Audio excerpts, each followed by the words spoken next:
Good morning, Mr. Norris Lewis. If you could just call the calendar, please. I believe the first matter on the calendar I'll call it if you don't have it. Both matters on the calendar relate to case 23B00981-3. The first matter is a contempt hearing against Ms. Sheila Holly, and she is represented by Mr. Lamar Smith. Mr. Smith was present. I believe he had to go down to the second floor to check into a courtroom between when the court first came on the bench and now, but I expect him to return shortly. All right, we'll hold for him on that, but I intend to go forward on the other matter first. It's 23B00981-3, State of Georgia versus Austin Tybre Ford, before the court for status and or sentencing. And the state's position? Your Honor, with a heavy heart, this state is announcing that it is not going to proceed with a third trial on counts 1 through 5 in the State of Georgia versus Austin Tybre Ford, and the state is asking that he be sentenced on counts 6, 7, and 8 after being duly convicted of those matters at the conclusion of the first trial. All right, and Mr. Lawrence Lewis, on behalf of Mr. Ford, are you prepared with that announcement to go forward with sentencing this morning? Yes, Judge. All right.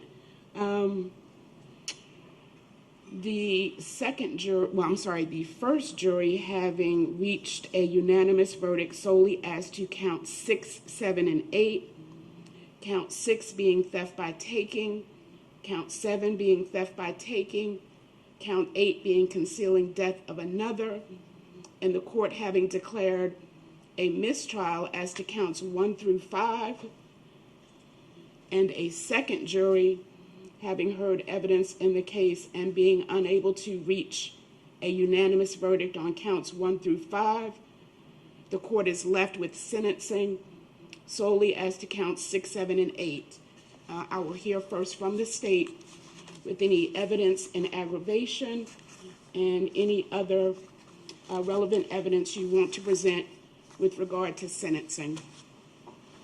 Your Honor, the state does not have evidence in aggravation in as much as this defendant did not have a prior criminal record. There are victim impact statements, 4 that I expect will be spoken if the court would like to take them now or after any evidence in mitigation is given, as well as the state does have a recommendation. Okay. Your Honor, let me hear the recommendation in first, please. Your Honor, the sentence range for counts 6, 7, and 8 is each 1 to 10 years to be as the court sees fit. The state is recommending a sentence respectfully of 30 years and that to be served in custody, a sentence of 10 years on each count to be run consecutively to each other. The state's position and the reason for that understanding that he was not convicted of counts 1 through 5, that the theft of the vehicle, the theft of the gun, and concealing the death of another in the manner in which it was done was concealing the death of Tori Lang, one that, by his own admission, he at the very least was aware of. This defendant spoke with her family members. He went to her funeral. He initially contacted Tori's mother, and when he knew what had happened to Tori, when Tori was just missing as far as the family knew, when he knew what had happened, he said nothing. He pretended to look for Tori. He pretended to be a concerned friend, knowing that he disposed of the weapon that she was killed with. He disposed of her vehicle. He continued to conceal any knowledge about Tori's death until he was finally caught in a number of lies by Detective Carter, but not till months and months later. This is having talked to her mother on the phone, after having gone to her funeral, after having pretended to be someone who cared about her and was concerned about the family's grieving. that it is malignant and heinous to behave in that manner, and thus add to the grief and to the wrong that has been done to the Lang family. So the state does respectfully ask this court to sentence this defendant to the maximum possible sentence and ask that it be served in the custody of the Georgia Department of Corrections. Okay, two questions. Is a 30-year to serve sentence in line with what the state would normally ask for these 3 charges for someone with no prior criminal history? I mean, is that in line with what you would recommend in a case where somebody has been convicted of these charges? Under these circumstances, yes. He's though not convicted of being the direct perpetrator of her death. Or can I sentence him for that? And I'm not asking you to, because the jury has spoken. They were unable to reach a verdict. 2 juries were unable to reach a verdict on that, and the state's not asking this because it could not secure a conviction on the other counts.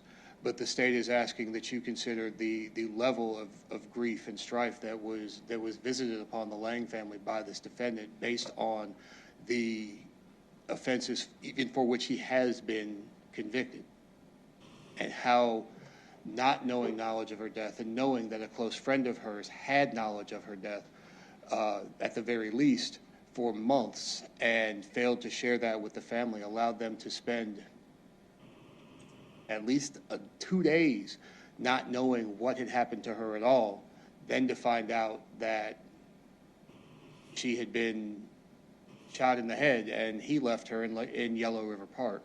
And that is what he is convicted of. And I do believe that the sentence the state has requested is appropriate based on the facts and circumstances here. Obviously, each recommendation made by the state is made considering the entire body of facts and circumstances. And though he has no prior criminal record, that does not mitigate how heinous his actions actually were and how they impacted the Lang family.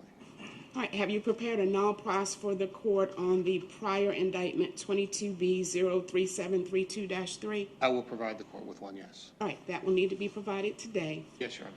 All right, let me hear from Mr. Lawrence Lewis. Do you intend to call any witnesses? I'll probably will call some witnesses. I don't know if you want to hear me speak first in terms of an argument or just hear from the witnesses. I mean, it's the court's preference. Let me hear from your witnesses, and then I'll hear from your argument. And by witnesses, that would include Mr. Ford in the event that he wishes to speak as well. I apologize, Judge. No sooner than I say that, but let me say something because I think the court's going to have to think about something while the court hears the witnesses. I know the court can do 2 things at one time, so let me just say this first. Judge, my client was convicted of counts 6, 7, and 8. He wasn't convicted of concealing the death of another. He was convicted in count 8 of tampering with evidence. No, you continue to refer to the first indictment that charged him with that. The second indictment for which he was actually tried, count 8 is concealing the death of another. I got it. Let me read the language in there in that particular indictment, Judge.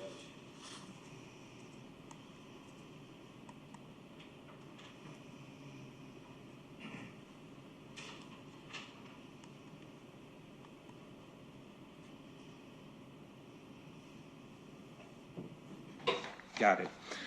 Judge, ultimately, 6, 7, and 8, I think, exactly carried the penalty that the prosecutors outlined, 1 to 30. I'm going to be asking the court to consider a sentence of 10 to serve 2, which I suspect is what is in line with what the state would recommend had we not had 2 hung jury trials. What the state is asking the court to do right now is sentence my client to 30 years in prison, 10 plus 10 plus 10. The difference is on that 30, obviously he would be eligible for parole because none of those are mandatory minimums. Ultimately, if my client had been found guilty of any sort of murder charge, felony murder, the court would have to give him a mandatory minimum sentence of 30 years. And that's exactly what they're asking the court for today, 30 years. I always love how the state says in every trial, we love our burden, we accept the burden, but they don't really accept the burden. It's almost as ridiculous as when they say we love speedy trial demands when they're twisting in the wind and emailing me 1,000 times when I'm on trial about this speedy trial demand. It's just not true. Just tell the truth. They're asking the court to sentence my client to 30 years, which is exactly the sentence that that the court would have to give him. The court would have to give him life if he was found guilty of murder, and life in Georgia is 30 years before you're eligible for parole. Obviously, life with the possibility of parole might mean that he might be denied parole at 30 and then come back up at 36, 42, 48, 54. In typically periods of 6 to 7 years, parole circles back around and considers parole again. But what the state is asking the court for today is basically to sentence him as if he had been convicted of the murder charge, that's clear law. Life in Georgia means 30 years before you're eligible for parole. The only difference between life being eligible for parole at 30 and you giving my client 30 is that he would be eligible for parole much sooner on the 30, because it's not 30 to the door, because there's no mandatory minimum. Other than that, Judge, there's no factual difference in ultimately what the prosecutor is asking the court for. So I'm going to respectfully, Judge, argue that the sentence that would be more in line would be something that would sound like 10 served 2, and obviously I would argue that my client should get credit for time served. And I'll call his mother as my first witness on the stand, Judge. She'll need to come around and take the witness stand for me, please. And Mr. Smith, are you present on behalf of Ms. Holly for the contempt hearing? Yes, Your Honor. All right, and we'll address that after sentencing. They're both related matters, but I'm going to address sentencing first to give Ms. Holly a chance to speak on behalf of Mr. Ford. You know the timeline. I have a calendar and Judge Colvin's. I'm happy to let her know you're here with me, but I can't excuse you. I will email her now. Just give me a moment. Give me just a moment. That's fine.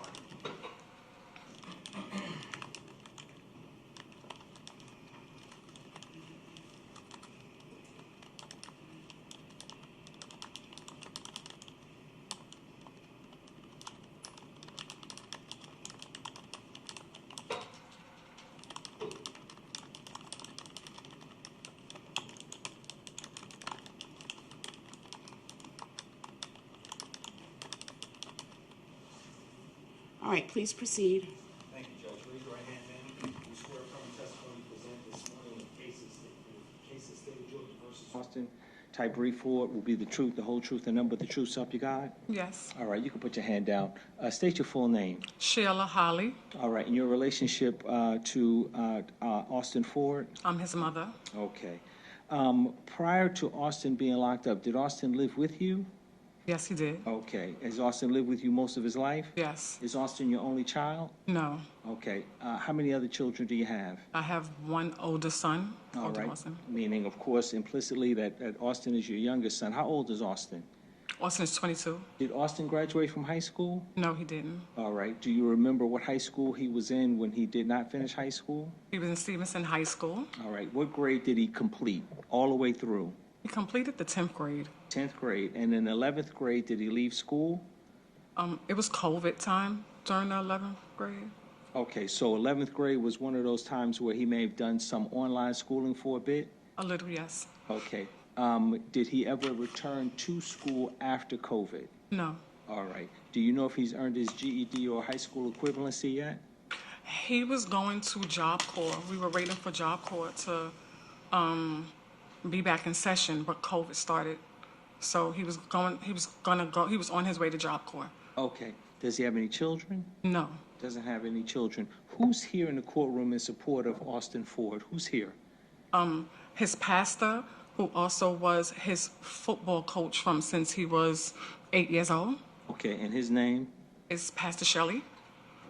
Okay. What do you want the judge to know about Austin Ford? Austin has a generous heart. He's actually an empath, very spiritual. He assists all his friends. I had to really instill in Austin that the way he looks, he needs to tame it down because his appearance may be intimidating to other people, and he just may look like other people that, do indecent things. So I really had to instill in him that, he really have to show up and really be himself, show the nice guy that he is. And that's what he do. He helps all of his friends. I don't have any other questions. The prosecutor, he may have some questions for you. Questions from the state? None, Your Honor. All right, ma'am, you can step down and return to your seat. Judge, I'm gonna call Pastor Shelley to the stand.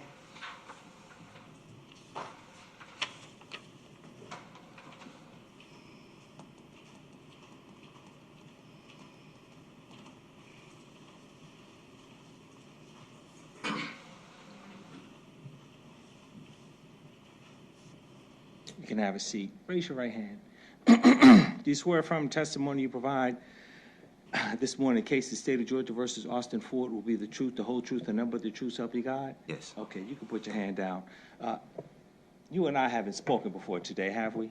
Not at all. Okay, yeah, and because I'm rushing from another courtroom here and I'm late for this court, you and I I'm didn't get sorry. a chance to talk this morning. Have him state his name. Yes, what's your name, sir?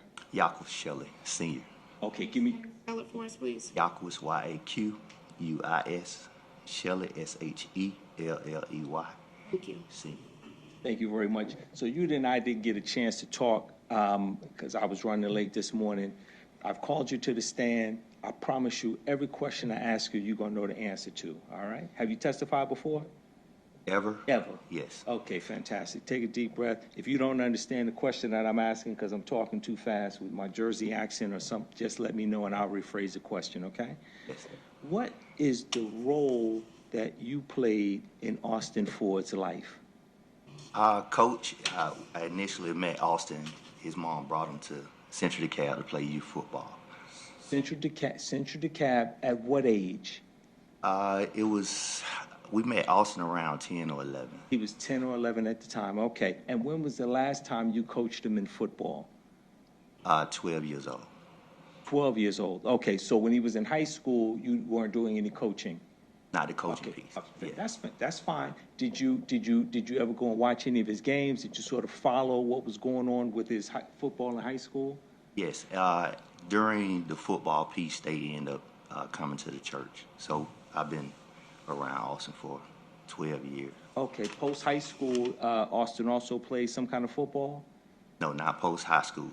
He just attended the church. Okay, I got you. Did you follow any of his football career after high school? Not after high school. Okay, that's fine. When was the last time you physically seen Austin in person? Outside of here, the last trial was the last time I saw him. But you saying outside of Outside okay. of this process, that's correct, sir. Probably about a year ago. About a year ago. Over a year ago. And when you saw him in what capacity? Where was he at? How did you sort of see him? He came to service. He had a young lady with him. Where's your church at? Right off Austin Drive behind Quick Trip, right at 285 Covenant Highway. Prior to COVID, how often would you see, I'm assuming COVID impacted your physical attendance at your church, did it not? Yes. Okay, I anticipated that. Prior to COVID, how often would you see Austin? How often would Austin come to church?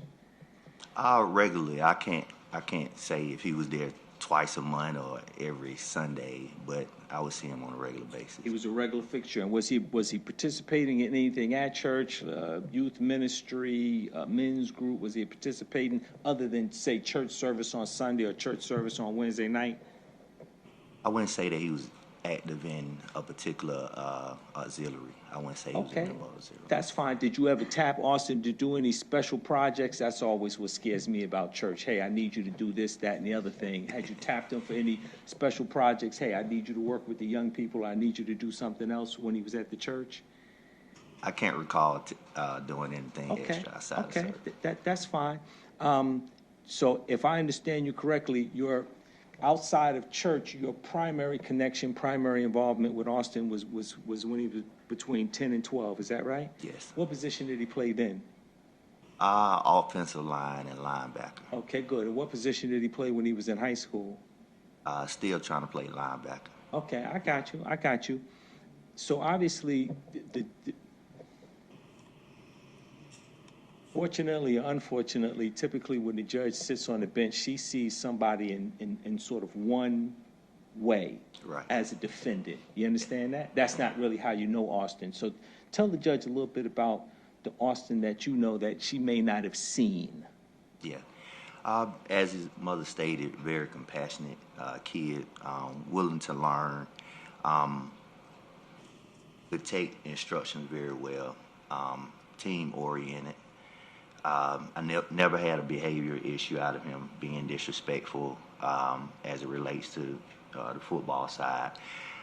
When it came to personal life, there are times that his mother did ask me to get involved, but it was more of staying consistent as it relates to his education side, as he had challenges as it relates to learning, and the frustration of wanting to be productive, but what comes easy for other people, he found difficult for himself. So.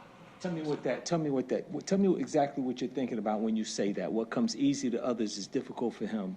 I believe it really came down to understand that Austin had a learning disability or could be tabbed with a learning disability. So needing to have that extra attention as it relates to understanding things is what he struggled with. Okay, and when you say learning disability, you talking about dyslexia, ADHD?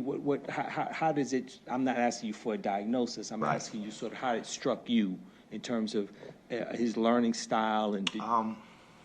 Without being offensive, slow, Okay. needing to be repeated over and over, so that he gathers. Having a hard time to really comprehend what somebody may consider basic instructions. Okay, and something about this job and something about just the life that I've lived always leads me back to fatherhood. Have you gotten the story with Austin's dad, the role that he played or may not have played in his life? Yeah, his father wasn't around. I can't recall ever seeing him at a game. And the issue of growing up and trying to gain identity, but not having the person that brought you into this world not being in your life was difficult. Okay, and absent is a lot of different things. Absent is dead. Absent is in a different state with a different family. Absent Different is state. here, right around the corner, but don't want to have anything to do with you. Right. What's your understanding of the role that Austin's father may or may not have played in his life? That he was in another state. I got you. Thank you very much. The prosecutor, he may have some questions. Questions from the state? None, Your Honor. All right, thank you, sir. You can step down and return to your seat. Any other witnesses for the defense? No, Judge. Thank you. All right, then let me hear any further mitigation argument or anything else from you before I turn to the state's presentation. Oh, I'm sorry, Judge. No, Judge, ultimately,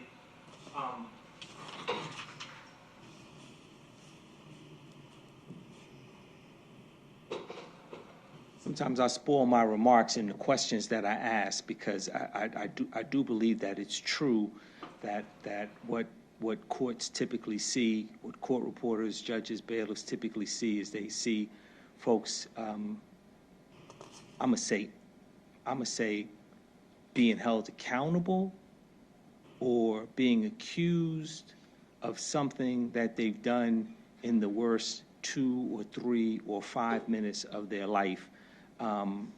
And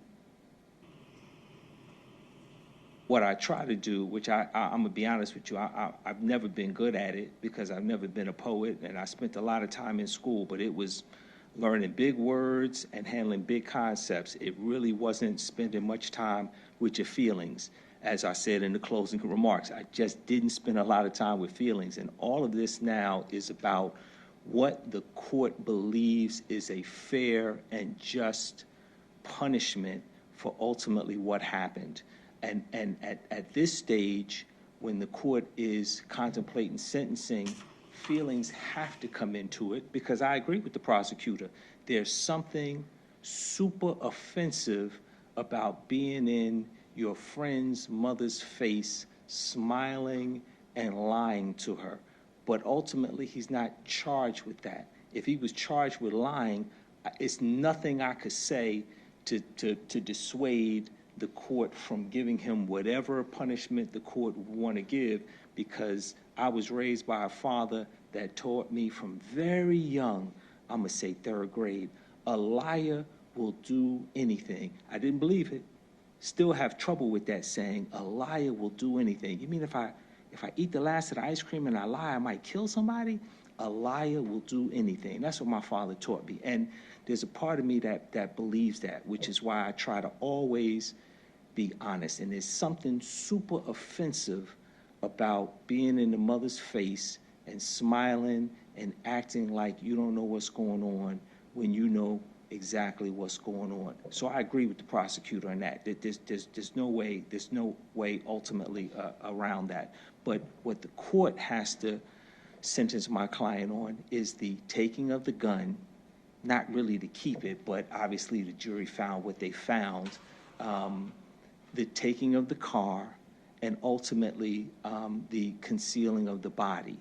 That's what the court ultimately has to sentence him on. And in that regard, Judge, the totality of evidence, the lack of criminal history, I would respectfully ask the court to sentence my client to 10 serve 2, giving him credit for whatever time that he spent.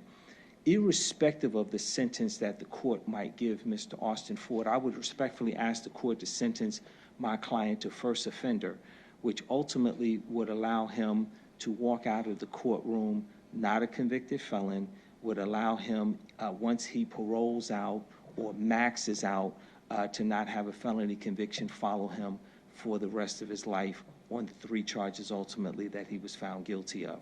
Thank you very much, Judge. Thank you. All right, the state, present the remainder of your case as you deem appropriate.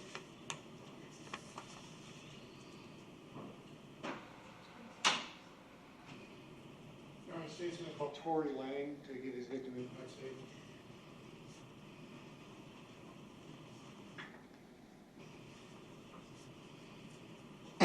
Good morning, Your Honor.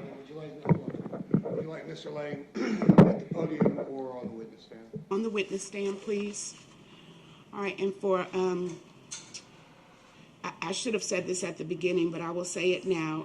Victim impact statements are to advise the court of how you feel about sentencing and what you believe to be appropriate and what you're asking me to do. I would ask that you not directly speak to Mr. Ford, as that would not be appropriate. All right, please have a seat. Right hand. You swear or affirm the testimony you're about to give in this matter now pending before the court shall be the truth, the whole truth, nothing but the truth? Nothing but the truth, so help you God. I do. Say your name for the court reporter. My name is Tori Lang. Toreylang. And Mr. Lang, what information would you like the court to know about sentencing in this matter? Really don't have too much to say, Your Honor, without being offensive or, speaking as if though I'm speaking out of vengeance or what have you. I'm a father that's still grieving, and I understand that these court proceedings have rules and regulations in place, and, it's not my job to tell anyone how to do their job. My job as a father was taken away from me, unfortunately. Sitting through these proceedings, I tried to remain humble, even through all, the direct and indirect insults and hearing things. I would ask the court to do what it feels is necessary to keep bad people off the streets. I understand that there's individuals who work, who has a job to free bad people, and I don't agree with a lot of stuff.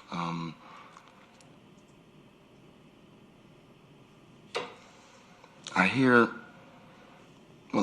that, sorry, Anna, just hearing all of the stuff that's being said,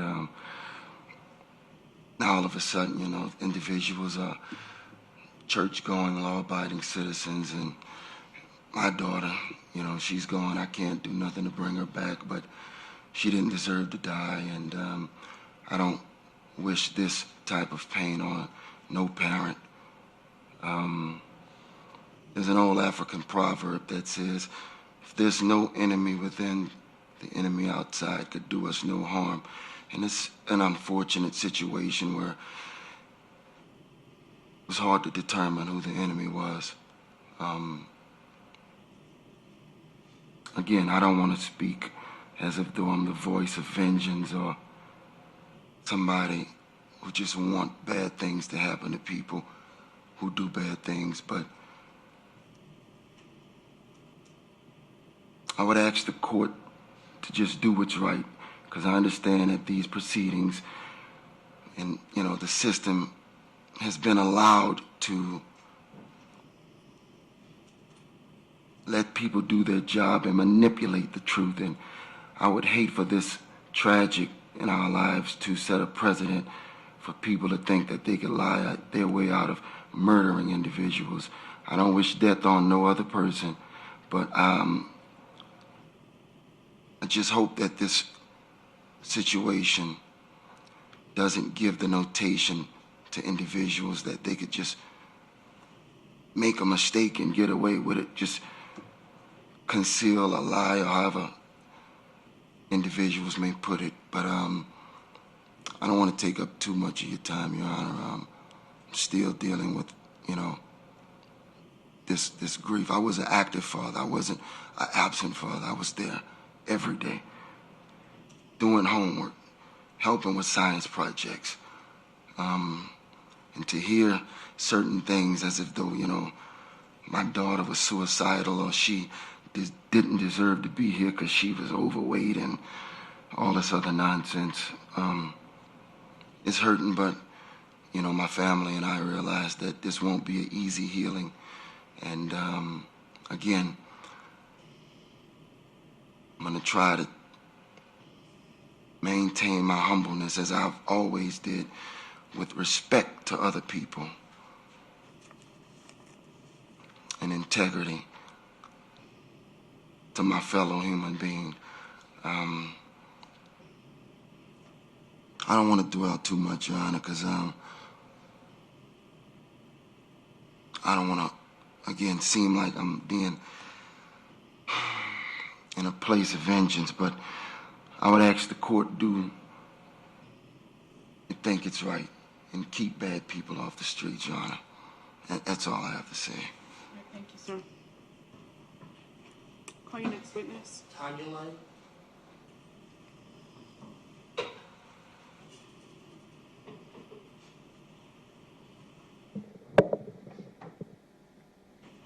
Good morning. Lang, watch your step for me coming around, please.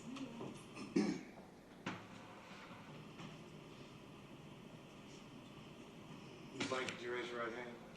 You swear or affirm the testimony you're about to give in this matter now pending before the court shall be the truth, the whole truth, nothing but the truth, so help you God. I do. And spell your name for the court reporter, please. Tanya, Tanya, last name Lang, Lang. And Ms. Lang, what do you want the court to know before it sentences this defendant for the offenses for which he was convicted? Okay, first just let me say, Your Honor, I really misunderstood what this day was about. I really was under the impression that you were allowing us a platform to talk about Tori and what she was about, or you know what I'm saying? That's what I was under the impression. But learning now that you need to know what we feel about the sentencing. I'm not preventing you from telling me what you want to know. That's what I'm trying to find out. Know. What am I limited to certain things or whatever? Or can I just talk about Tori? I can't really tell you what to say, ma'am. Okay. So just tell me what you want me to know, and if Okay. anybody takes exception to that, then they will let me know. But Okay. you just proceed. And, Okay. and Ms. Lang, obviously, how you feel about sentencing as it relates to Tori, if that information relates to the sentencing, then I think that's what the court is looking for. Okay. Before I give my view about the sentencing and what I think should be done as far as sentencing, there was a statement made, and I'm sorry, I just feel compelled to address it. a statement was made in this court, and it was an insult to the family. And my son, he's too humble to say anything. Tori is not here, but I am here. And because our mother is gone, I am the matriarch, and I'm going to speak for our family. The statement that, oh, they love her now. Now that she's gone, they love her. I think that was one of the most heartless, insensitive things for a person to say, especially in the presence of her parents that are suffering the grief and the loss of the only child that they had. However, in hindsight, I just feel like the only way a person could fix their mouth to say something like that is if they never experienced that kind of love. So they would not understand that. Before Tori drew her first breath, she was loved so much by so many because we anticipated her arrival. Everything Tori ever did in her life, we celebrated, and not on no small level. Tori was supported, and she was celebrated her entire life. So, I mean, that was just weird to hear that being said. Now, as far as the sentencing for Austin, I just don't see how the court could sentence him in accordance with his involvement in this case. Because the truth of the matter is, for the rest of his life, there'll be a dark cloud over his head. See, Tori's not coming home with us. Tori's not coming home with us. Austin not going home to his family either, at least not now. But at least they can see him. And his mother knows that at some point he will be coming home. We don't have that blessing. We don't have that opportunity to see our baby again until Jesus come back. And that's only if we live right. And that's in the Bible, and that's God's word, and that's what I'm doing. I'm trying to live right so that I can see her again. So as far as sentencing him, if he walk out that door right now, he will never have peace. Never. So whatever the courts want to do with him, I'm with my son on that. I'm with my son on that. But I just hope that in considering or making the decision, whoever is making the decision about his sentencing, put themselves in our shoes. If it were your daughter, your only child, we have people getting up here, you know, one witness testimony was like 90% of the testimony was about her accolades and, you know, the thousands of bodies that she, you know, worked on and what have you. But she wasn't a crime scene investigator, she was an ME. And with all these accolades and all these hours, she still couldn't come up with a determination of how Tori died.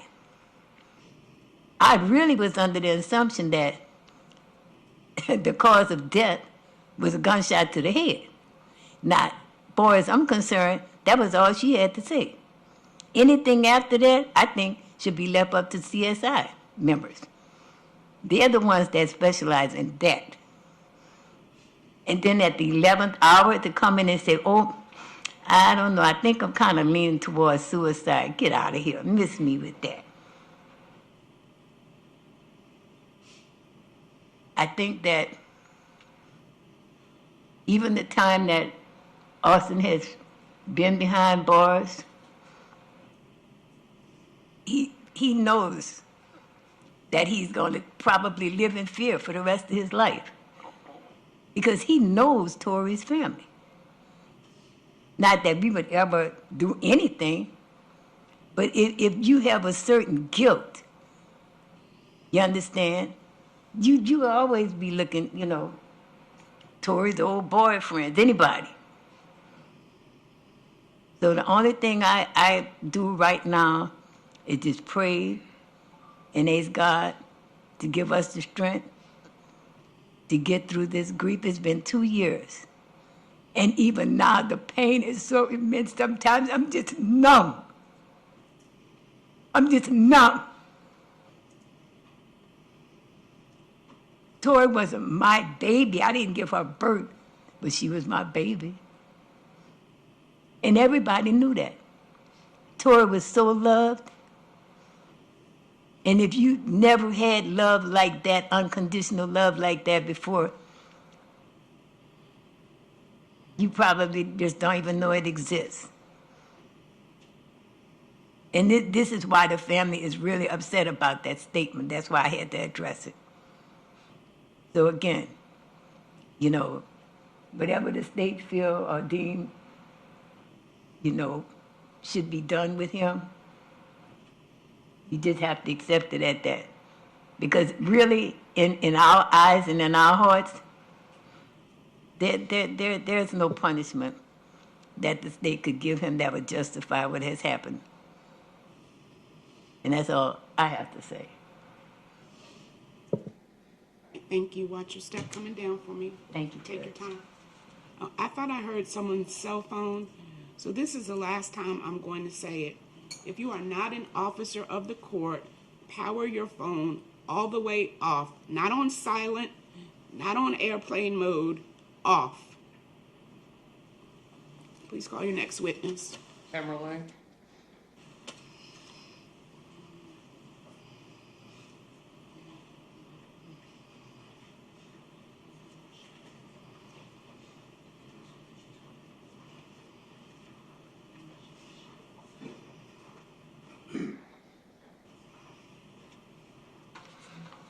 Good morning. Good morning.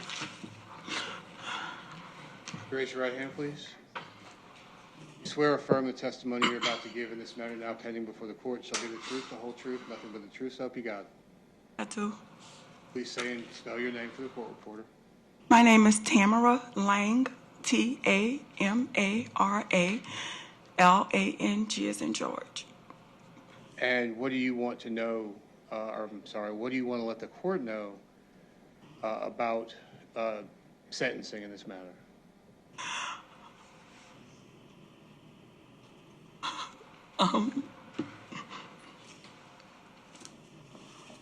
There's tissue right now.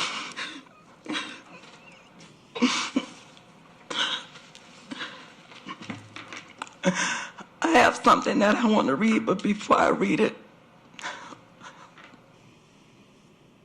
I am Tamara Tori's, what we call Kiwi, aunt and godmother, and I've helped raise her in her entire life.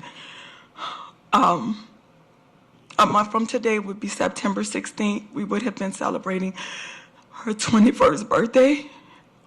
And like Mama said, we don't do anything that is not colossal when it comes to our only child.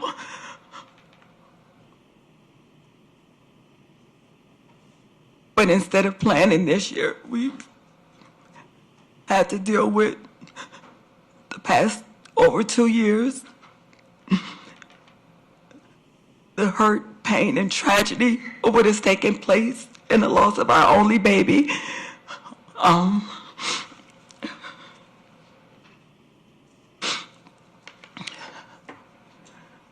As far as the sentencing go, I'm going to speak on that first. The only thing that I continuously think about is looking out the window to make sure my baby car was outside and she'd come home. The constant text with her being the only one with the car and having to bring friends and pick them up and rip and run and having conversations of not really understanding what friends are. My friends I've had for 30 years, and my friends don't use me. And I've constantly had to think about those conversations when I fix morning coffee and talk to her. When we were looking for her and all of this took place,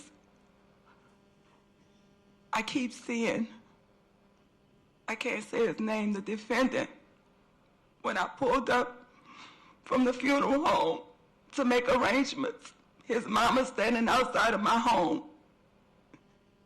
and him going in my home to bring Mama Lang flowers.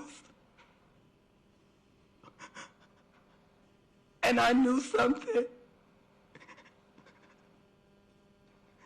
At the funeral, the only picture in my head was him taking pictures in front of her horse and carriage ride like it was a fashion show red carpet. That image has never left my head.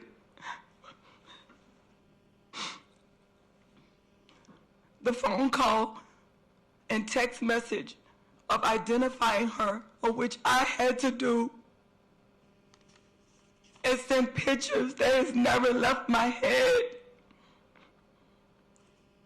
He needs to be sentenced to the max.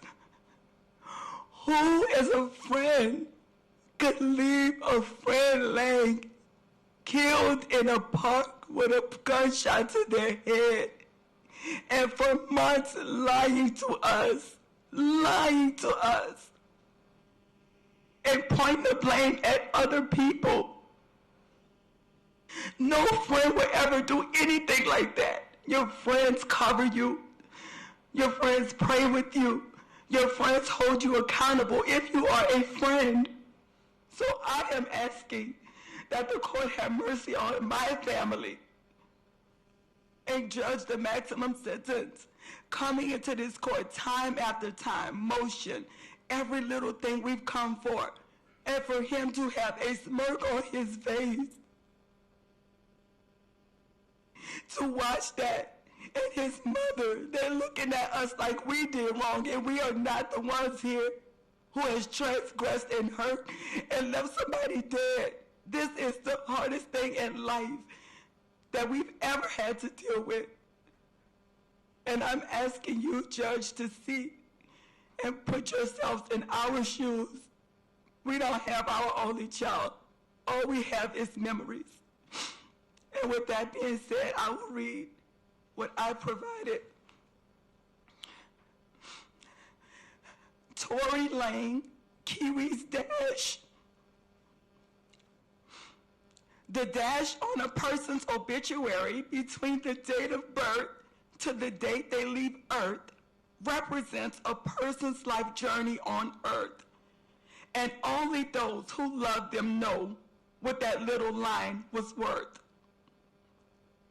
On September 16th, 2002, a star was born, Tori Lang, affectionately known to her family as Kiwi. A kiwi is fuzzy on the outside, but soft and sweet on the inside. That was our baby, our Kiwi. Kiwi was born big, B-I-G, blessed in God. From a toddler at the tender age of 2, Kiwi had so much compassion and care for others. We would be amazed at how she would say the sweetest, most comforting words. At 2, we decided to enroll her in a school that focused on being diverse and bilingual. Imagine, to my surprise, picking her up one day and hearing her sing numbers in Spanish. Kiwi was big, B-I-G, bright, insightful, and gentle. Kiwi grew up an only child, and although she had many cousins, she thought everyone was her friend. No matter how much she would share her toys, they would break, or her snacks they would take. She was always willing to see the best in them, making excuses for their actions and behavior. Kiwi was big, B-I-G, believed in seeing good. Kiwi has taken cheerleading, acting, modeling, traveled to other countries, cruises, and explored many water and theme parks. She was in the choir, although she couldn't sing. Kiwi was always on the honor roll, and teachers adored her. Her love for math was amazing, and she would do math problems that I would pass over and pray they would get worked out.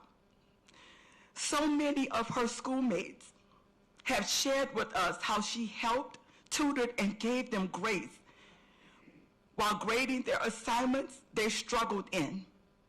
Kiwi was big, B-I-G, brilliant, inspiring, and gracious. Amazed by skyscrapers and uniquely designed buildings, Kiwi had dreams of being an architectural engineer and was enrolled in engineering school, also taking dual enrollment, which is taking college courses while still in high school. She was very creative and worked on several inventions with her daddy, who always told her, "The baby is going to do great things."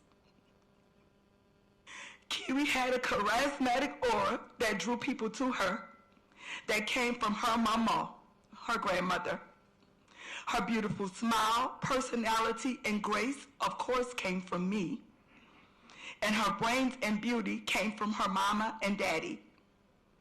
But not just beauty on the outside, but beneath the surface. She was taught that God searches our hearts. And yes, she journaled to God. Well, at least we know she knew him.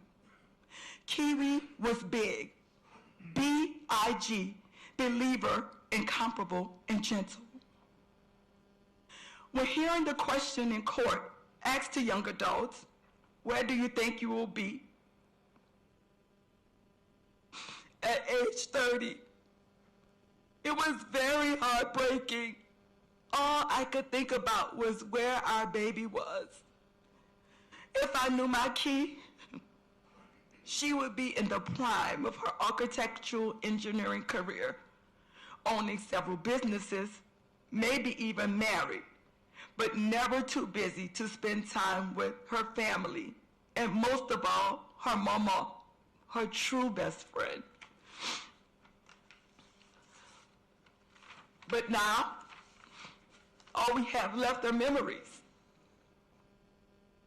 No wedding, no grandbaby, no engineering career, no creative inventions, and the family gatherings and trips will never be the same. With all that I said, I know that Kiwi's life left a lasting impression on many. It wasn't the things we gave to her, but what we instilled in her. Kiwi was big, a bright, incredible gift. She is a loved child by many, a beacon light, the joy of our life, our precious baby, our heart, our Tori, our Kiwi. Thank you, Judge.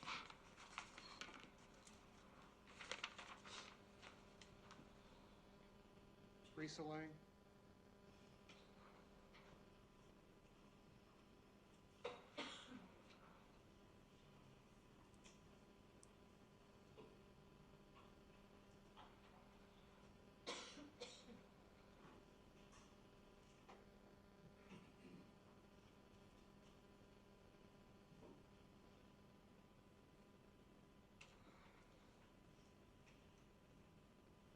Raise your right hand, please.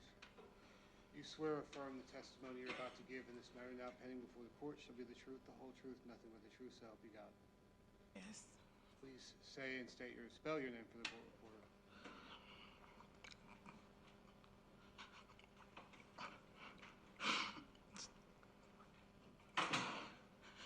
Tori Lang. Teresa-Lang. Okay, so what do you want the court to know before it sentences this defendant?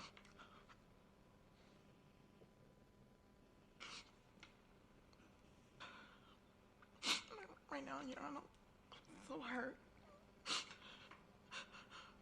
angry,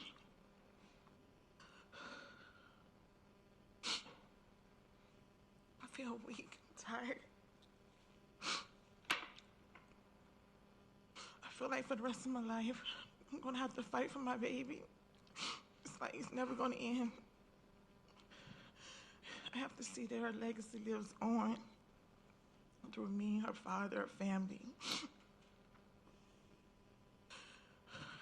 I'm just hurt and just disappointed by everything.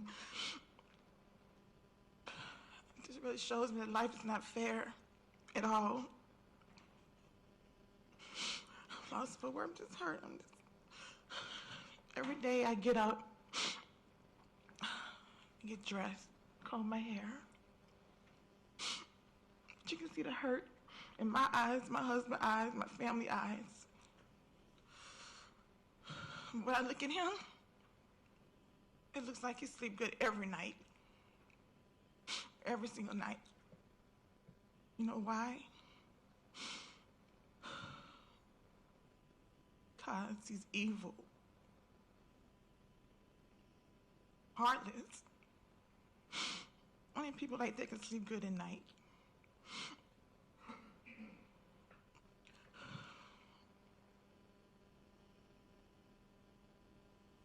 As far as the sentencing, Your Honor,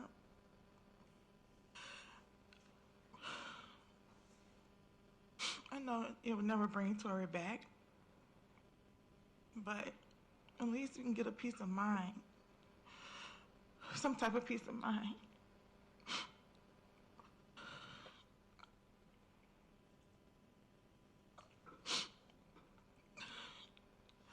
I just think if he would have just said something, called him and told me my baby was out there. In the darkness, animals, bugs, laying there like a piece of trash all night long. I want to see him on a Ring camera, just so going by his day like nothing ever happened. Like he didn't see her, no, he left her there, hurt her and just left her there. Just left her there, lifeless.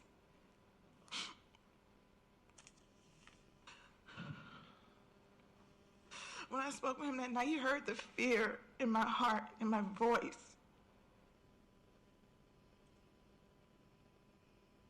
He didn't care.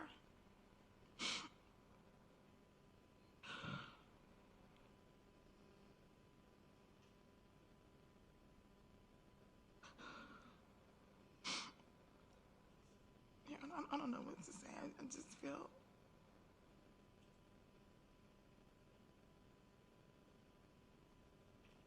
And then whatever we say and whatever we feel, you have to do what you have to do.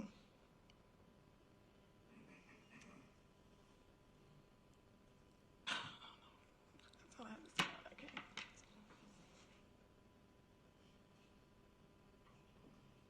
No other witnesses, Your Honor, just some final remarks. I'll wait till Ms. Lang is seated.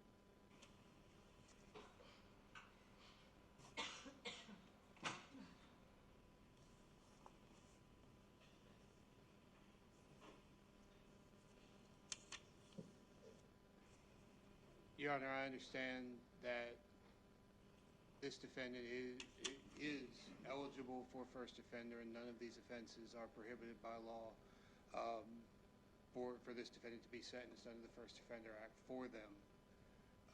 It's the court's determination to balance whether or not society has a greater interest in knowing that this defendant has been convicted or what he has been convicted of versus whatever benefit there is to him, and I have no choice but to leave that in the discretion of the court.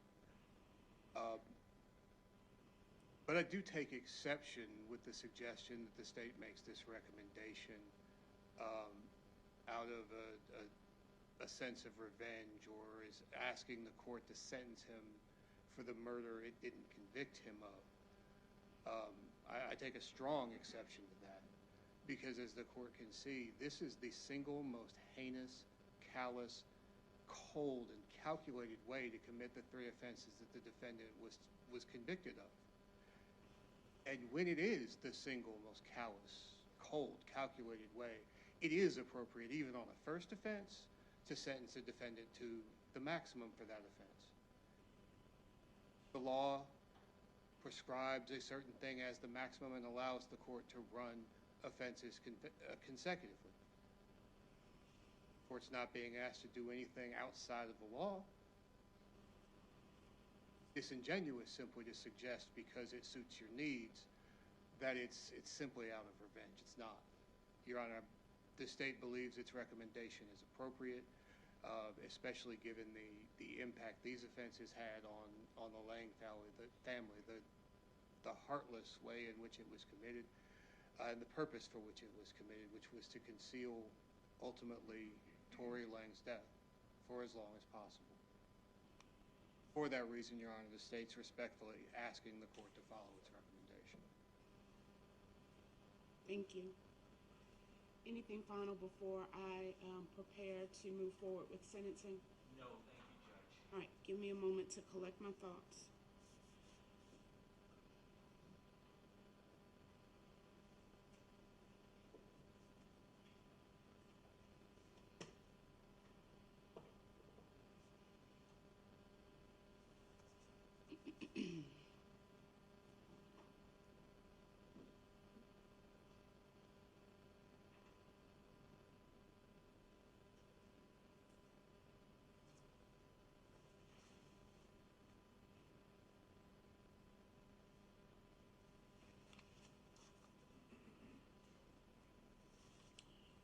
All right, having presided over both jury trials in this case, as a judge, I do not know what happened in Yellow River Park. I was not there. The attorneys were not there. The families were not there. And oftentimes in jury trials, you have the state's version of events, the defendant's version of events, and oftentimes the absolute and unequivocal truth lies somewhere in between those two versions. I acknowledge that 2 mistrials after 2 jury trials does not provide any closure for the Lang family. But honestly, I don't know what could possibly provide closure to the family under any circumstance. And I recognize that. I can't sentence Mr. Ford for the offenses for which he was not convicted by 2 juries. But I am authorized to sentence him for the 3 offenses for which he was convicted. With that being said, I impose sentence as follows. I'm going to start with count 8, concealing the death of another. For that offense, I impose a sentence of 10 years to serve in confinement. He'll be entitled to credit for time previously served on these charges as he is lawfully entitled to and as determined by the custodian. On count 7, theft by taking of the motor vehicle, I impose a sentence of 10 years probation consecutive to count 8. On count 6, theft by taking of the firearm, I impose a sentence of 10 years probation concurrent, which makes the aggregate sentence on all 3 counts a total of 20 years, the first 10 years to serve in confinement.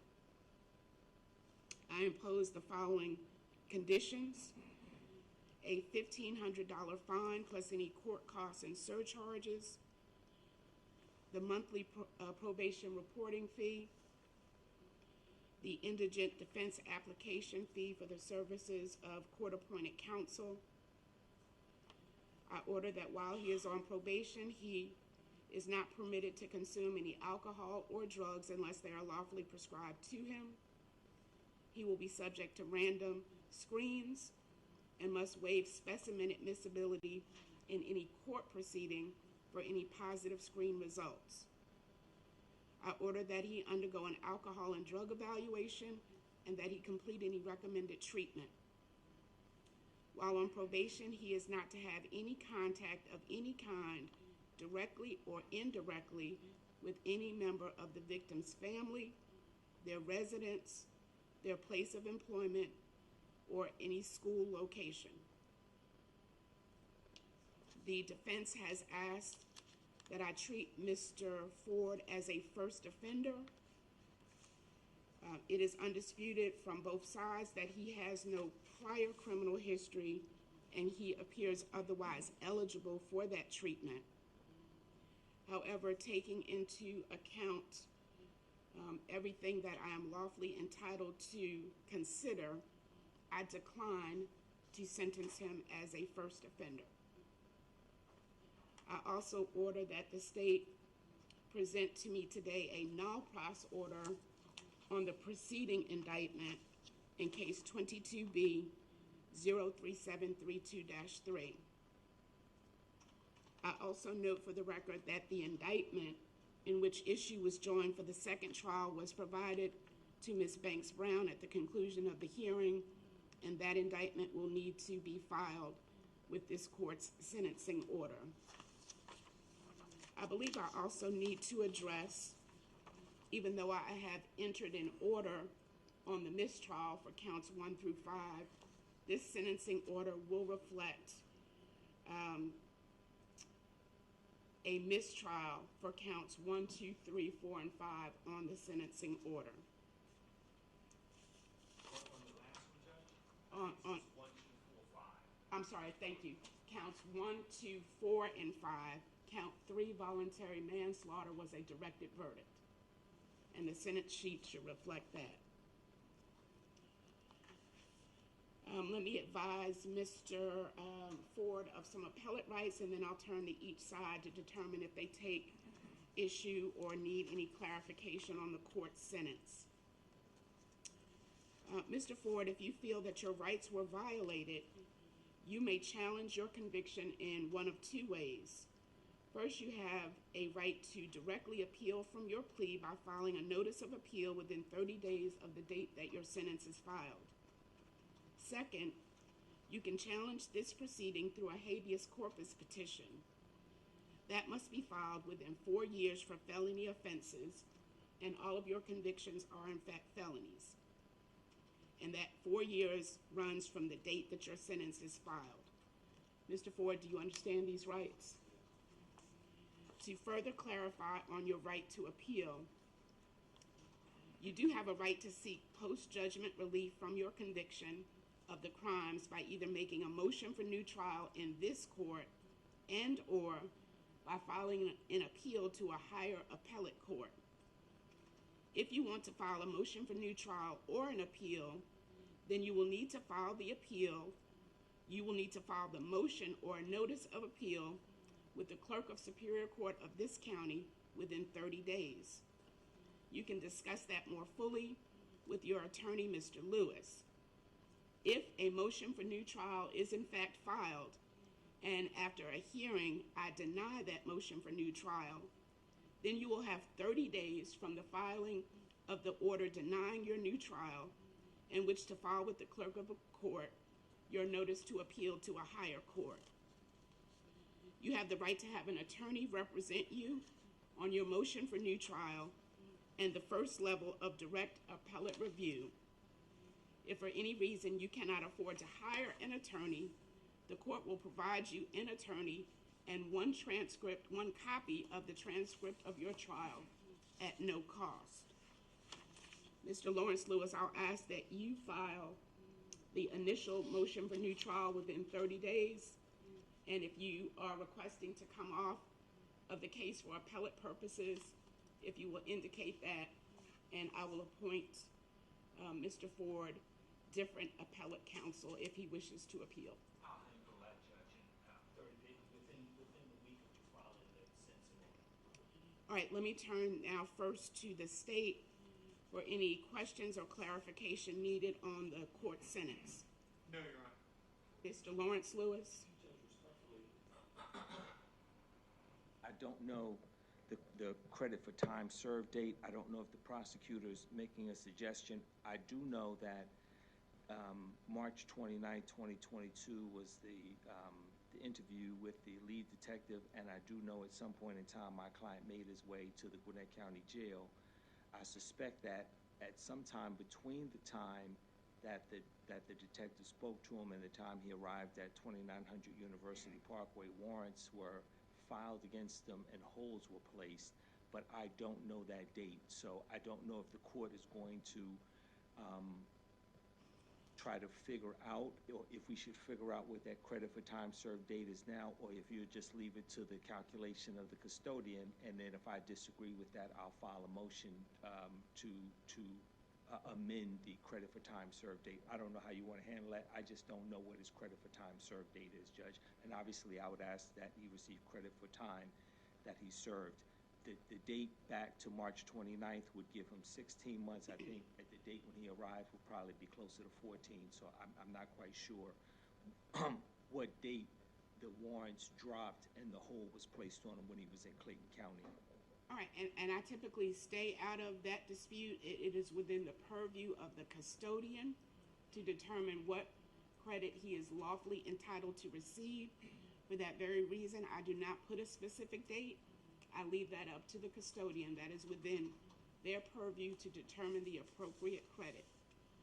Any other issues with the sentence as announced from the defense? No, thank you, Judge. All right, Mr. Ford, do you understand your sentence? All right, I'll also instruct the state to maintain possession of the evidence, to file an evidence and retention log with the court at the earliest convenience. Yes, sir. All right, then that is going to conclude the sentencing hearing. Mr. Ford is remanded to the custody of the sheriff.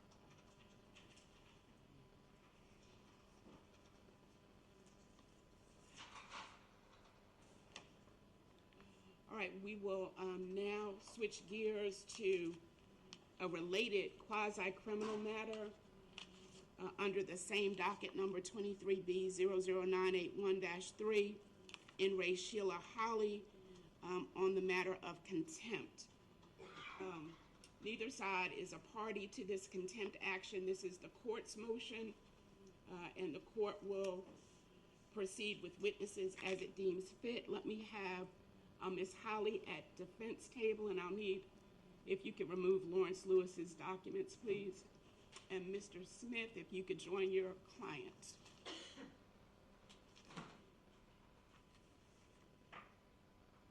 All right, the state is not a party. You're free to remain, but you are not a party to the action. So if anybody wishes to leave the courtroom before I start this hearing, please do so now. All right, Mr. Smith, good morning. How are you? Good morning. All right, are you in receipt of the court's prior orders regarding the contempt and the notice of hearing for today? I have the copy that Ms. Holly has. Okay, well, that's the copy that was filed, so I just turn to you if you want to make any opening remarks. If not, it's the court's hearing, and I will call my first witness, which would be Deputy Odom. But do you want to make any opening remarks? No, Your Honor. All right, then I will call Deputy Odom to the witness stand, please.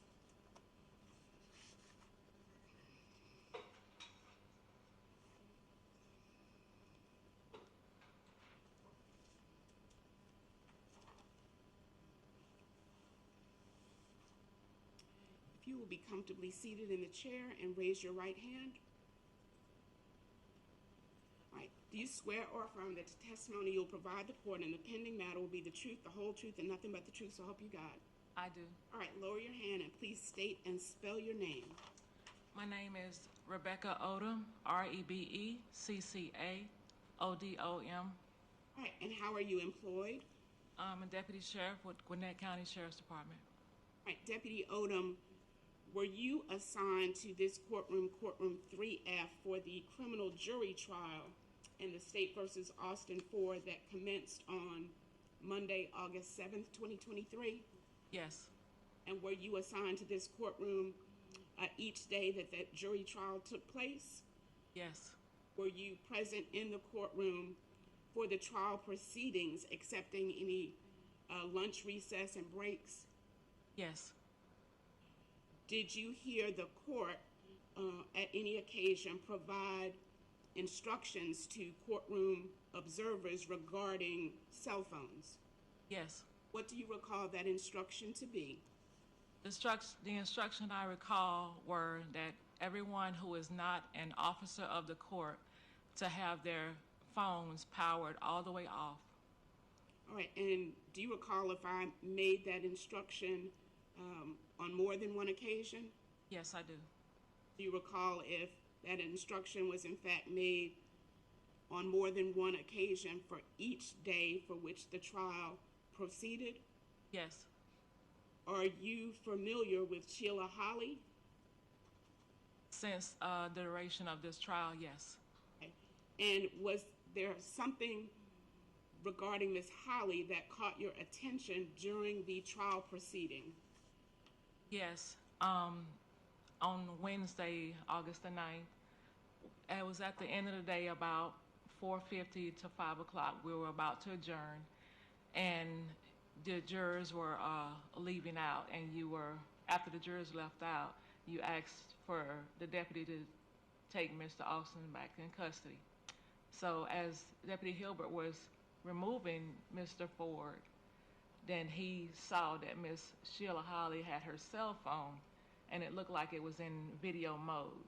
So he got her phone and he handed it to me because he had custody of the inmate. And when I looked at the phone, that's when I saw that it was looked like video mode. And there was a picture in the small corner of the courtroom. That's when I advised the court. All right, and that was a cell phone that was retrieved from Ms. Holly in the courtroom? Yes, ma'am. All right, and do you have that cell phone with you today? Yes, ma'am.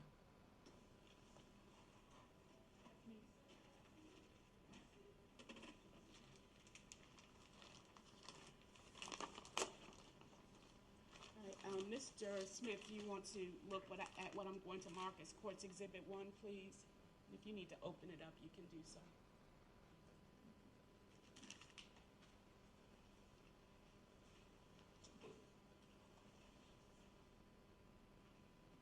All right, any objection to what I'm going to mark as Court's Exhibit 1? No objection, Your Honor. All right. Let me have the court, if you'll hand that to the court reporter.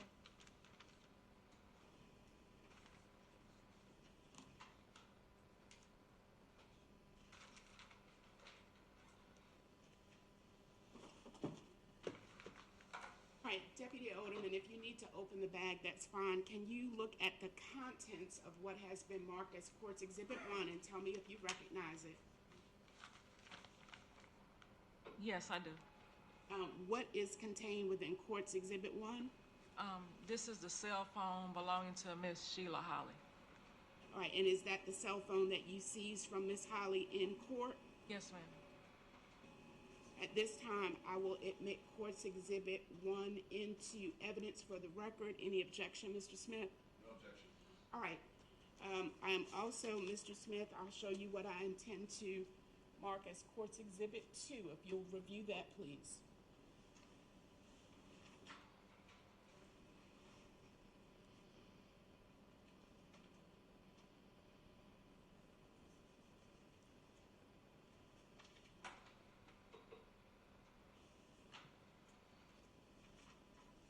I'll ask the court reporter to mark this as Court's Exhibit 2.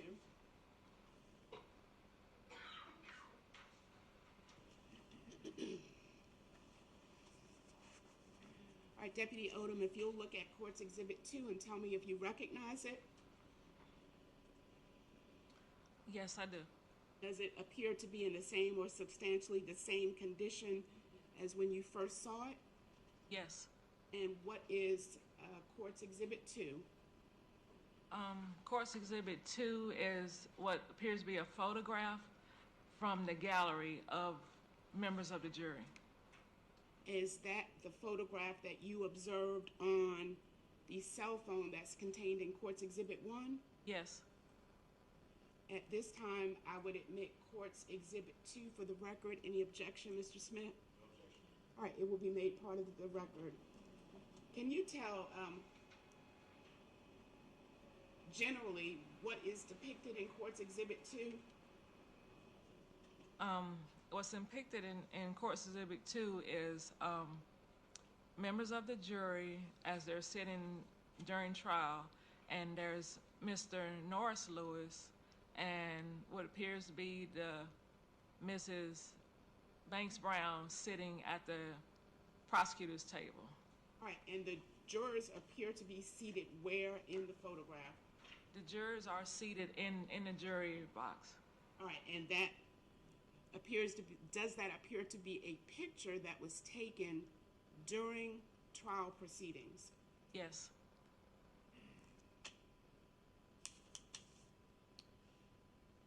All right, I have no further questions at this time. Mr. Smith, do you have any questions for Deputy Odom?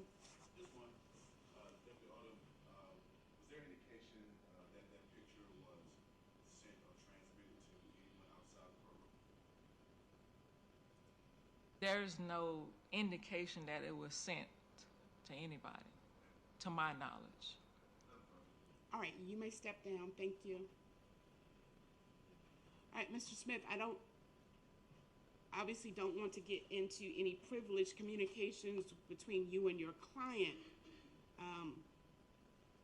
I would rest on the testimony of Deputy Odom, so I don't know if your client intends to be placed under oath and take the witness stand to defend the allegations of contempt. Well, Your Honor, If you could stand for me and use that podium mic, please.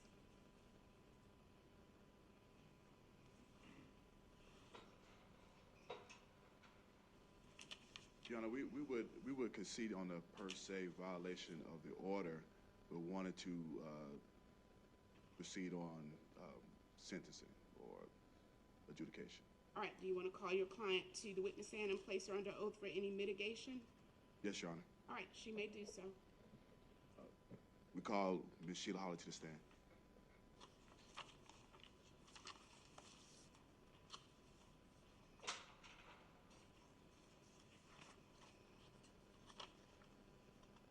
She's still considered under oath? No, you'll need to place her under oath. Raise your right hand. Do you swear or affirm that the testimony you're about to give is the truth, the whole truth, and nothing but the truth? Yes. And you'll need to speak loudly for me, please. Yes. And state your name for the record. Sheila Holly. And what is your relationship to the defendant in this case? I'm his mother. And how often have you come to his trials? I've been here every day for his trials. So did you understand that per the judge's order, you weren't allowed to have your phone powered on during proceedings? Yes. So on this occasion at issue, why did you have your phone on and why was a picture taken? Well, initially, my anxiety was so bad right before the court proceedings started that I went outside the court to power my phone off because I'm not a real good iPhone user. I don't normally use iPhone that much. While I was out there, the second chair attorney, Ms. Fallon, had came out there to let me know that the proceedings were about to start. I was explaining to her my anxiety was so bad that I just didn't know how to turn off my phone. So she went to my phone and she went into airplane mode. And, you know, she went to settings and then she went to airplane mode. And I said to her, I was like, I thought the phone had to be totally off. And she said, well, you're the mother. You have like a little extra privileges. I forgot the word she actually said, that you have privileges. And I told her, I was like, well, normally my phone is off. She was like, you have provisions, actually. So then I came into court. Then I came back into court after she put on airplane mode for me. But did you see anything in the courtroom that, I guess, inspired you to take the picture? I did. It was throughout the trial, several of the jurors were asleep. Right before I actually took the picture, it was one particular juror that the juror next to her continued to nudge her to wake her up. And she would wake up and then she would go lean to the side and go right back to sleep. So my anxiety was super bad. My son is on trial, you know, where they're trying to take the rest of his life for him. My anxiety was through the roof. I snapped the picture. Immediately after I snapped the picture, I was like, oh my goodness, this is so wrong. I'm not supposed to use the phone, you know. And I was like, okay, I'm going to delete it, you know, immediately delete it. And that was that. I just left it in my phone. I left it in my phone. When I was going to leave out the court, I was going to immediately delete it because I realized, oh my gosh, you're not supposed to take a picture, and especially of, you know, any jurors or whatever. It's just that throughout the trial, several of the jurors were asleep. So do you have any ill will or harbor any bad feelings regarding the jury or any of the proceedings? None at all. And I felt totally bad that, you know, I even disrupted the court. Like, that was not my intentions at all. My anxiety was through the roof. Like, my anxiety was really bad. No further questions, Your Honor. All right, I do have some questions for your client. Ms. Holly, Yes. you attended both the first jury trial in April as well as the second jury trial in August, correct? Yes. And do you acknowledge hearing me repeatedly say multiple times a day throughout the proceedings the court's position regarding cell phones? Yes, Your Honor. And did you in fact hear me say that your phone needed to be completely powered off, not just on silent, while you were in court? I heard you say that, yes, Your Honor. So despite that, you still came into the courtroom with your phone powered on, is that correct? In airplane mode, yes, Your Honor. And despite whatever anxiety you may have been feeling, you knew that it was wrong to take a picture of the jurors in court during trial. Yes, Your Honor. And at no time did I give you permission to power your phone on in court, is that correct? You're correct, Your Honor. And at no time did I give you permission to either take a picture or have your phone in record mode during the proceedings. My phone was never in record mode. Okay, but at any time did I give you permission to do that? No, Your Honor, you didn't. All right, I have no further questions. Any redirect, Mr. Smith? No, Your Honor. All right, you can step down, ma'am.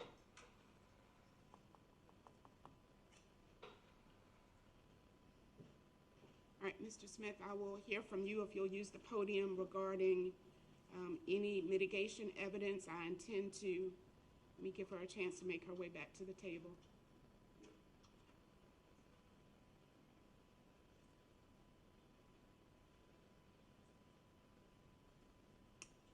Any mitigation regarding consequences let me make a finding first and then have you can stay there, it's going to be a short finding. Okay. And then have you respond regarding any mitigation. Upon a consideration of the evidence and all matters of record, I do find beyond a reasonable doubt that Sheila Holly is guilty of indirect criminal contempt of court. I make this finding that she intentionally disregarded a command of the court by having her cell phone powered on without prior permission of the court and by improperly taking a picture of jurors seated in the jury box in the courtroom during court proceedings. I further find that her actions presented a danger to the orderly administration of justice in the trial proceedings. So having her being found guilty, I'll turn to you, Mr. Smith, for any mitigation. Obviously, having made this finding, it is within the court's discretion to impose a fine of $1,000 and or 20 days in confinement. I'll hear from you before I impose sentence. Thank you, Judge. In any case like this, there are multiple victims. Obviously, there's the family of the victim who deserve all the sympathy and grace and love that the Lord can give us.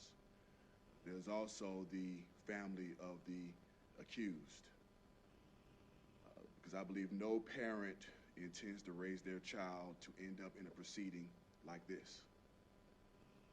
And having gone through 2 trials and having the stress and the pain of her son fighting for her life, it was an emotional and impulsive act for her to take the picture, because in a proceeding that's this important, it has to be emotionally jarring to see the jury be unengaged, allegedly. But in her mind, the jury was unengaged and her son was fighting for her life. Now, she had no plans to intimidate the jury. There was no indication that she transmitted it to anyone else or made any improper communications with anybody involved in the case. This is just a emotional, impulsive mistake. And we ask that the court take that in consideration when imposing its sentence. She just had to witness her son be gone for at least 10 years, maybe up to 20, and before this sentencing it could have been life. So I would ask the court not to compound that by sentencing her to confinement and to have to process what she has to process now, just 5 minutes ago, in Gwinnett County Jail. All right, thank you. Does Ms. Holly want to be heard before I impose sentence? She'll need to come to the podium if she wants to speak.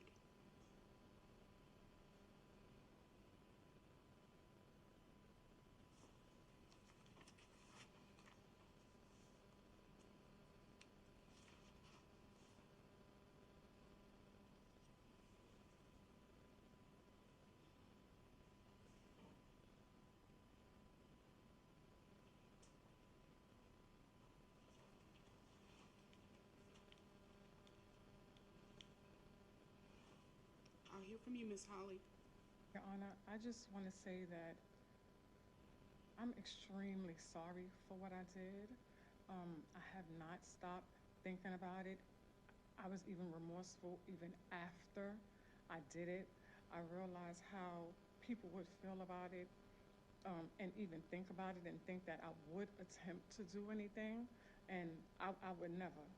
I actually would never do anything.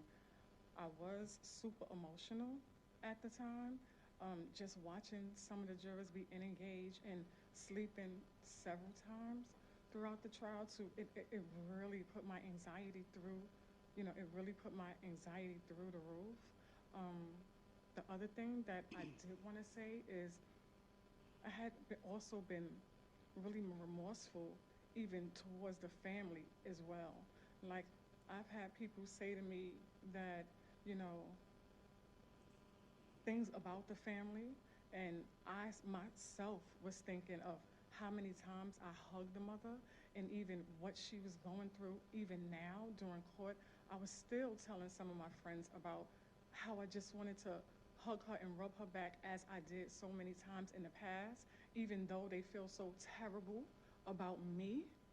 I'm just a lighthearted person like that. I feel for the mother.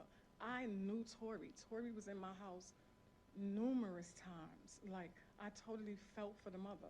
I had no ill intentions at all towards the jury whatsoever. And my anxiety was just through the roof. That was it. All right, you can be seated at the table with your attorney. Give me a moment to formulate the sentence in this matter. I'm going to ask that the court reporter file Court's Exhibit Number 2, the photograph, to file that under seal with the transcript to protect the identity of the jurors that were wrongfully captured in the photograph. And with regard to Court's Exhibit 1, the cell phone, I'll ask the court reporter to take a photograph of the contents of Court's Exhibit 1 before I remand that back to the custody of the sheriff.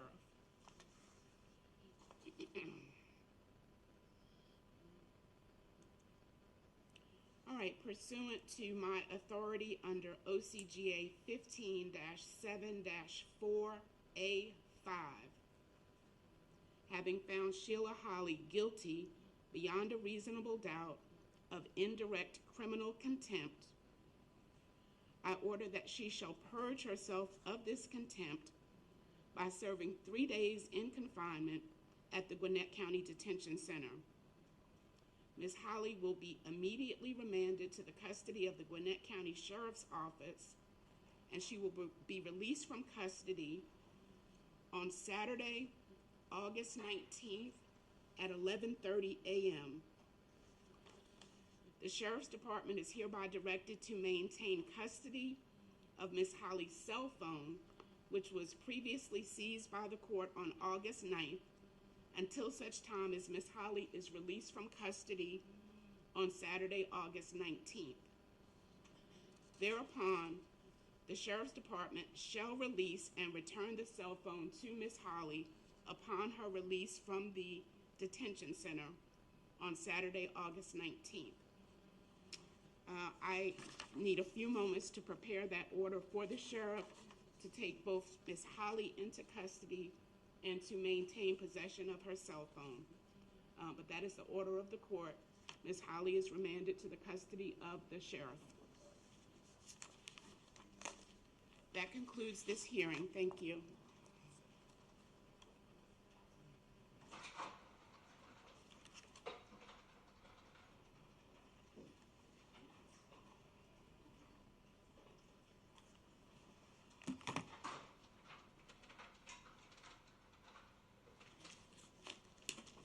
It'll take me just a moment.